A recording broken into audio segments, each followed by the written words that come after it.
Hello everybody, and how's it going? In this video we are going to be learning how to make a totaling column in Excel. So without wasting any further time, let's get started. Right now, as you can see, we have this table in here with 4 values, and under each we have different numbers. So what I want is, in the total row, I want the totaling column. To do so, the steps are pretty simple. So let's say I want a totaling column for our value A. So select your very first value, which is 12 in our case, and your very last value. Make sure that you're holding shift so you select the entire column.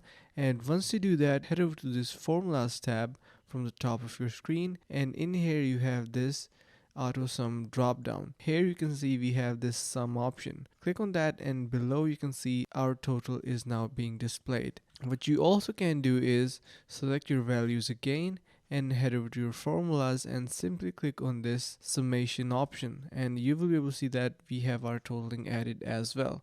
The third and final way to do that is from your keyboard shortcut.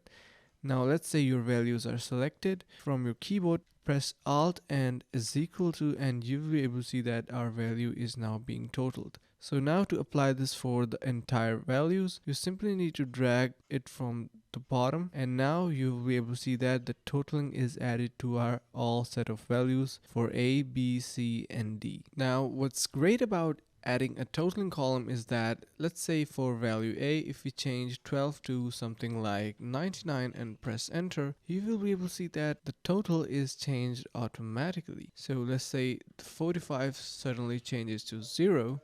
Here you can see it is now reduced. Similarly, this will happen to all set of values.